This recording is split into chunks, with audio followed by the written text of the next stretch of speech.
Beñat zure txanda iritsi da, Beñatira zuregi. Lehenik mila esker antolatzaileei gonbidapenagatik.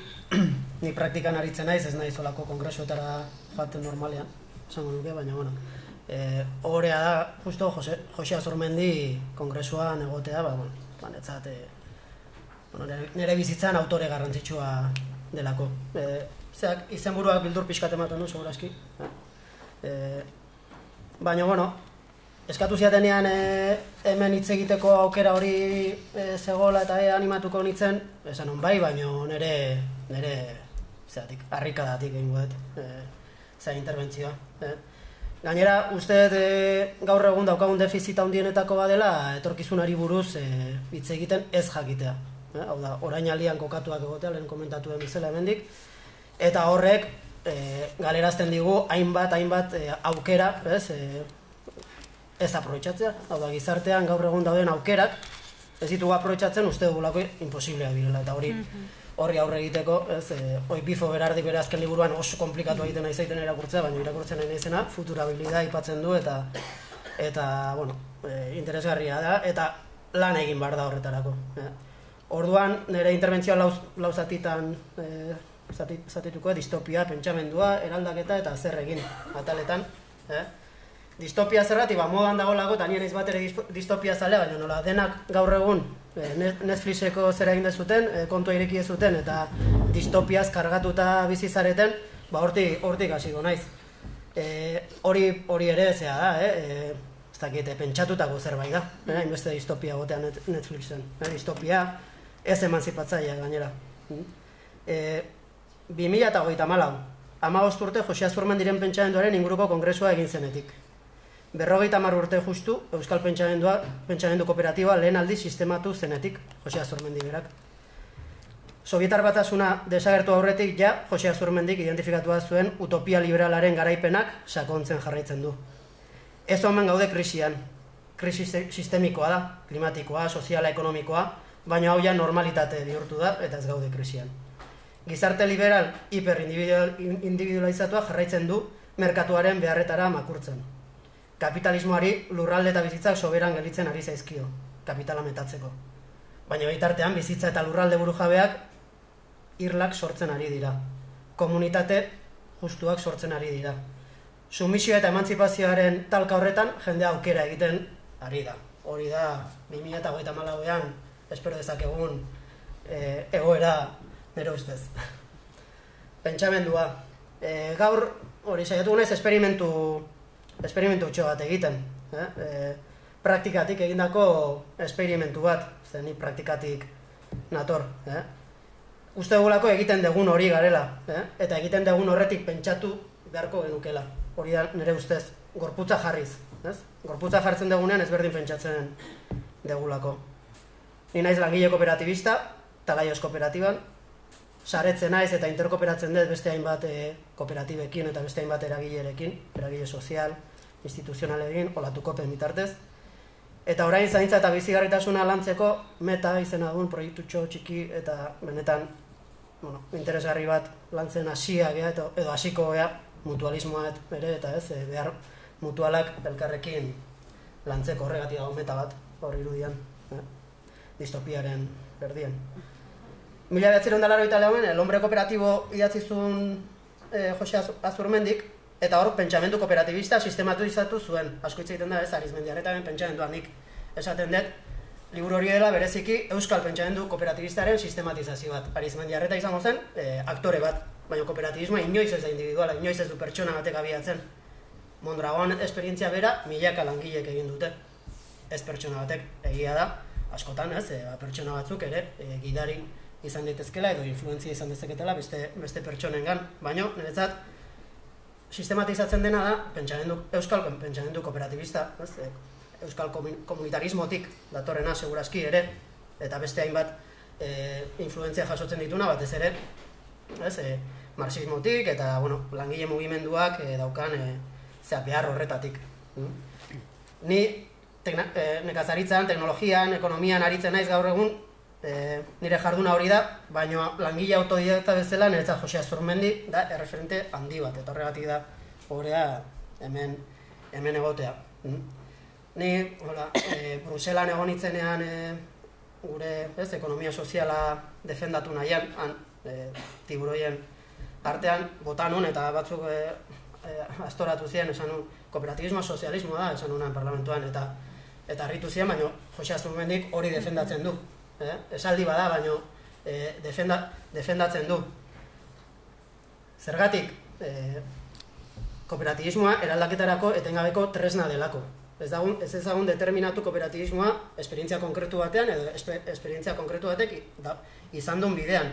Kooperatibismo asko daude mundu mailan, guztiak oinarri berdina daukat eta oinarri hori langile mugimendua da, hori kontuan izan behar da, langile mugimendua eta langileen beharrak dira kooperatibismoaren oinarri, eta hori ez daukanak ez da kooperatibismo, izan daiteke juridikoki kooperatiba, no ez kooperatibismoa, kooperatibismoa gauza asko serioagoa da. Eta hori kontuan izatea garrantzitsua da, etengabeko tresna dela, eta horregatik da sozialismoa. Eta etengabeko tresna zertako? Komunitateak eraikitzeko, komunitate autoeratuak eraikitzeko. Eta tresna badakagu eta komunitate autoeratuak sortzeko tresna hori indartu behar dugu. Azurmendik berak esaten du kooperatibismoa bi gauza dela, testualki. Pentsamendu bada, filosofia bat, espiritu bat, eta eraldaketa proiektu bat. Eta horregatik, nik uste eman behar diogu gaur egun ematen zaiona, baina zentralitate handiagoa. Eginez pentsatu, hori ere zeak esaten zulako, Azurmendi berak eta Arizmendiarreta berak ere esaten zuen praktikatik eta autoeraketatik. Eta nolait pentsamendua horretara bideratu behar dugu. Naiz hartuko zen, ez da momentu, baina bada garrantzitsua labur esatea sistematizazio horretan, Arizmendiarretaren pentsamenduaren eta euskal kooperatibismoaren sistematizazio horretan ze logika aurkituzun eta ze logika sistematizatuzun eta erabatu lergarri egiten duen pentsamendu kooperatibista. Pertsonatik azten da, esaten du pertsona lanaren bitartez eta komunitateari eskainiz egiten dela pertsona, pertsona hori izan behar dela duina, sortzailea, askea, heldua, idealista, baina baita ere praktikoa eta bereziki komunitarioa. Gauza guzti horiek atxikitzen dizkio pertsona komunitario horri, eta hori garrantzitsua da, baina horretarako hezkuntza beharrezkoa da, zertarako pertsona garatzen joateko, lana beharrezkoa da, lana ere pertsona garatzen joateko, elkartasuna beharrezkoa da, eraldaketa horretarako komunitatea sortzeko, parte hartzea beharrezkoa da, eta enpresa, hor bukatzen du nolabait, enpresa komunitate ideia horrekin, baina prozesu guztiene pertsonaren eraikuntza, garapen eta komunitatearen eraldaketa prozesu honek komunitatea bera sortzen du. Eta bere sinpletasunean izugarrizko markoa iruditzen zait. Nik egia da, hau duela gutxi, nik praktika kooperatibista lehenagotik daukat, nolabait sistema honen jabekuntza baino, eta hau deskubritzea, hori zera dagoela kooperatibista gehienei gertatzen zaiguna, kooperatibista gehiena kooperatibista egiten gara, edo kooperatiba bateko bazkide egiten gara, eta gero batzuk kooperatibista bihurtzen gara. Zen bazkide izatea ez da kooperatibista izatea. Edo hori ere garrantzitsua da. Hirugarren puntua eraldaketa. Edo eraldaketa nahia edo utopia, edo distopiatik hasia eta utopiarekin jarraituko dugu, Jose Azurmendik ere esan zuen mundu eraldatu nahi dugu, gure mundu txikitik hasita. Ez dago betirako egina eta gutxien pentsamendua. Hau da, ez dago pentsamendu monolitikorik. Eta mundu aldatzen den bezala pentsamendu aldatzea ere beharrezkoa da. Eta 1984tik gaur egunera mundua aldatu da. Pentsamendua, ez hainbeste igual, pixka da, gero sartuko naiz. Eta mendik beste 15 urtera aldatuko da, bai, espero dezakegu. Hor egon gaitezen hor. Marxek berak ere ziztartu gintuen 19. Mendetik. Esan ez filosofoek mundua interpretatu dute modu ezberdinetan, baina behar duguna hau eraldatzea da. Tamen, kuriosoa ez, filosofoen batean ez, kongresu batean, hau gorazi beharra, baina oso garrantzitsua da. Filosofoaren lana ere da mundua eraldatzea, ez interpretatzea bakarri filosofoena, baina ez filosofoena, edo praktikan gabiltzan ona ere, eta elkarlanean baldin bada, asko oso beto. eraldaketa horretan, 2034 espero daiteke, bi hildo nagusi behintzat, orain arteko euskal kooperatibismoaren pentsamendu honetan, sistematizazio horretan, gutxienez bi hildo berri txertatzea. Eta hori asko kostatzen da. Hildo berriak txertatzea, behintzat, akademian. Praktikan gaudenok bizi ditugu. Orduan, hortik, xumetasun horretatik, esangoet nire ustez ze bi hildo diren. Argiak, bat, pentsamendu feminista, bizitzak erdigunean jartze hori, eta pertsona, sistematizazio horretan pertsona bezala klasifikatzen dena, bizitzak, bezala klasifikatzea, ematen dio, zabaltasun handiago bat, bizitzak ere beste eremu batean kokatzen ditu, bizitza guztiak ere, hau da, natura bera ere kokatzen du hor erdigunean, baina baita ere, pertsona horien bizitza eta bizigarritasuna, eta oso garrantzitsua iruditzen zait batez ere, gaur egungo egoeran krisi klimatiko eta datorren ekonomiko batekin, kapitalismo patriarkala sortutako krisi klimatiko bat, hori ere argi esan behar da, hor, ideia hori txertatzea erdigunean, oinarrizkoa da. Bigarren hildo berri bat, espero daitekena datozen urtetan garatuko dena, ekonomia sozial eraldatzailearena. Igual, hemen Euskal Herrian horra deitzen dioguna, munduko beste puntu batzutan ekonomia solidarioa ere deitzen zaiona, baina batez ere elkartasunarekin ikustekoa duena, elkartasuna beharrak eta lurraldearekin.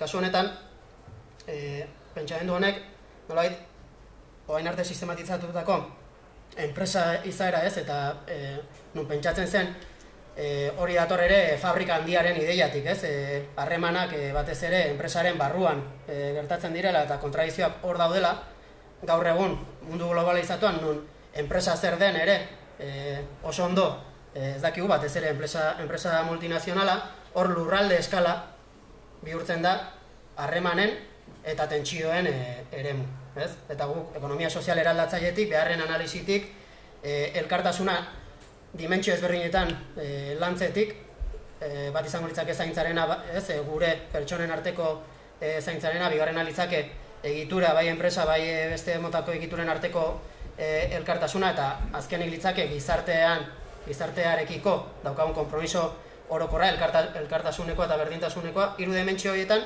horiek lurralde batean gertatzen dira, eta lurralde batean eta bizitza batzuetan, eta horiek ere kontuan izatea garrantzitsua iruditzen zait. Horiek bi berritasun, baina ze enpresa, ze lurralde mota aurkitu dezakegu edo nahiko genuke, lehen aipatu dituten emantzipazioaren alde egin nahi duten irla horietan. Zein ardatz izango dituzte? 6 ardatz identifikatzen ditut. Bat izango litzake lanaren burujabetzarena, bigarrena ekimen kolektiboarena, komunitatea, sartuko nuke, komunitate autoeratua. Hirugarren ardatza lurraldea eta eraldaketa soziala lotzen dituena. Laugarrena oreka ekologikoa bilatzen duena. Bosgarrena bizitzak erdigunean jartzen dituena. Eta seigarrena iraunkortasun ekonomiko bat ere bilatzen duena. Hoiek, nolabait, lanketarako bide, Baina zer egin, 2034 urrutik gelitzen da pentsamendu hildo berriakoa daude, baina zer egin 2034 horretarako. Zer egingo dugun ez dakit, baina egiten ari garela, ere, esatea nik uste merezi du. Egiten ari gara eta egiten ari gara Euskal Herrian gero eta jende gehiago. Nik uste momentu honetan badago 5. olatu kooperatibo bezala identifikatu dugun fenomeno bat, ez den nik esaten gainera, eta nik uste hau kontuan izatea garrantzitsua da, orain gertatzen ere ari delako praktika, baina momenturen batean ere, hau nolabait ikertu beharko delako, eta honek Euskal Herriari zer ekartzen dion ere, kontuan izan beharko delako. Bi ildo nagusirekin gainera esan nuke, bata gizartean sortzen ari den burujabetza beharrak asetzeko tresna kooperatiboak sortzen ari dira, gero eta gehiago, energiarekin, elikadurarekin lotuak, gure bizitzaren hainbat aspektu, nolabait, komunitarioki antolatzen dituzten egitura berriak. Lehenago ere badaude eta horiek ere nire ustez berrakoplatuko dira 5. olatu Honetan batzuk, beste batzuk igual ez, baina nik uste gehiena berrako platuko dira euskalgintzarekin lotutakoak, ikastolak edo beste hainbat elementu ja existitzen direnak Euskal Herrian. Hori da hildo bat, eta bestea, niretzat oso zentrala eta Euskal Herriko kooperatibismoan gainera zentrala dena, eta da lanarekin lotutako kooperatibismoarena. Badago ere lan kooperatiben olatu berri bat, segurazki izaera aldetik ez da orain arte ezagutu egun enpresa handi industrialarena, askoz egitura txikiagoak, baina askoz ere demokratikoagoak, segurazki, eta bizigarriagoak direnak, eta horiek ere sortzen ari dira, eta gainera nik uste daukate ikustekoa kontzeptu oso garrantzitsuarekin tabua dena gainera ezkerreko mugimenduetan, eta lanaren burujabetzarena, eta enpleguaren kontra egotearena. Lanaren burujabetzaren alde baldin bazaude, lan asalariatuaren kontrako diskurtsoak ere landu beharko ditugu momenturen batean, eta hori gaur egun aipatzea ere leku batzutan problematikoa. Guk lan burujabetzaren alde egiten dugu, eta nik uste hildo hori eta lan burujabea eta sumisiotik atera nahi duen jendea pixkanaka, baina gero eta gehiago da. Orduan, zer egin horretan? Lurraldetu gaitezen, egin ditzagun ekimen guzti hauek sortu ditzagun kooperatibak, elkarteak, zaintza taldeak gure lurraldetan gorpuztu ezagun zen errealitate egin ditzagun. Zen hortik gainera ikasiko dugu eta sortuko ditugu berriak formatu gaitezen, hau ere bai Arizmendiarretak oso argi ustezun kontua da, formazio hori gabe ez dago eraldaketarik, eta askotan uste dugu, jakintza guztia beste batek eman bar digula edo badatorkigula, ez dakin nondik, eta edo formatzen geha elkarrekin edo bestela nolabait jakintza hegemonikoak eramango gaitu bere bidetatik. Burujabetu gaitezen emantzipatu lanean, energiaren sorkuntza beran artean, elikaduran.